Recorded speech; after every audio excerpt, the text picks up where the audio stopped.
नमस्कार। यूपी के कौशाम्बी में साइबर फ्रॉड पर पुलिस का बड़ा एक्शन। बता दे, ऑनलाइन ठगी करने का, पैसा डबल करने का मामला आया सामने।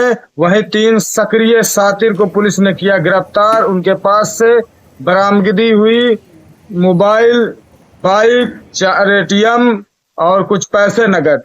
वहीं पुलिस ने मुकदमा दर्ज कर आगे की कार्रवाई में जुटी हुई है। मैं कौशाम्बी से फरदीन अंसारी, आप देख रहे हैं विश्व वार्ता न्यूज। पैकेज है 2000 का, तो मैं खरीद लो। 2-3 बार मैंने उनको दिया है, तो मतलब मुझे ज़्यादा पैसा दिए थे सर। वही काम तुम आगे बाकी लोगों के साथ करो। नहीं सर, किए हो 10 इधर पैसा खाली डाल दिए सर, अकाउंट खरीद दूँगा। ठीक। डीजी मुख्यालय के निर्देश पर चलाए जा रहे ऑपरेशन साई वज्र के तहत थाना मंजनपुर की पुलिस और साइबर थाने की पुलिस संबंधित क्षेत्राधिकारी के नेतृत्व में एक गुडवर्क किया गया है।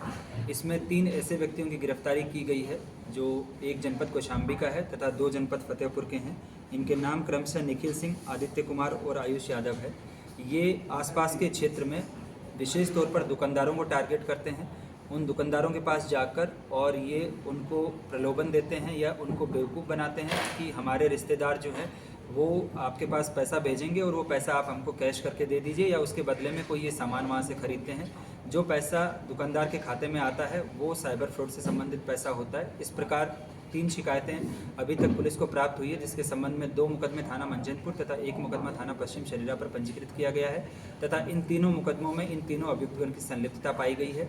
थाना साइबर और थाना मंजनपुर की संयुक्त कार्रवाई में ये तीनों अभियुक्तगण गिरफ्तार किए गए तथा इनके कब्जे से साइबर फ्रॉड से संबंधित mobile phones, bank passbook, ATM cards और लगभग 1500 रुपये कैश की रिकवरी की गई है तथा इसमें से एक प्रकरण में इन्होंने एक दुकानदार से आईफोन खरीदा था, जिसके एवज में 50,000 रुपये की डिजिटल पेमेंट साइबर फ्रॉड के माध्यम से करवाई थी। उस आईफोन को पुलिस PCR पर लेकर और बरामद करने का प्रयास करेगी। मैं आपके माध्यम से जनता से ये अपील करना चाहूँगा कि अगर आपके पास कोई भी ऐसा व्यक्ति आकर आपको प्रलोभन देता है या आपको अपनी बातों में लेकर आपको उलझाने का प्रयास करता है कि आप हमको कोई वस्तु दे दीजिए या उसके एवज में पैसा दे दीजिए और पैसा हम आपको डिजिटल मोड से किसी और के माध्यम से मंगवा देंगे, तो ऐसे व्यक्तियों की पहचान पर भरोसा ना करें अनटिल अनलेस वो आपके जानने वाले हो, विश्वास वाले लोग हों। अन्यथा इस प्रकार के कृत्य करने से आप भी जो है वो साइबर अपराध का हिस्सा हो सकते हैं। तो ये मेरी जनता से अपील है कि किसी को भी पैसा देने से पहले या किसी को भी कोई सामान बेचने से पहले वो पेमेंट कहाँ से करवा रहा है इस चीज़ को भी भली भांति वेरीफाई कर। सर, ये अपनी पहचान पर छिपाने के लिए आधार कार्ड भी फेक बनवाए थे। ये जब दुकानदारों के पास जाते हैं तो कई बार दुकानदार इनसे इनकी पहचान के संबंध में पूछते हैं, तो ये अपने पास फेक आधार कार्ड्स रखते थे और उनको दिखा के और फिर ये भी कह देते थे कि आप इसकी प्रतिलिपि अपने पास रख लीजिए, अगर कहीं कोई समस्या हो तो आप जो है वो हमको संपर्क कर सकते हैं। तो ये इसके संबंध में भी जो है इन मुकदमों में सुसंगत धाराओं को तरमीम करते हुए इन तीनों अभियुक्तों को माननीय न्यायालय के समक्ष प्रस्तुत किया जा रहा है। सर, वो एक्सीडेंट वाला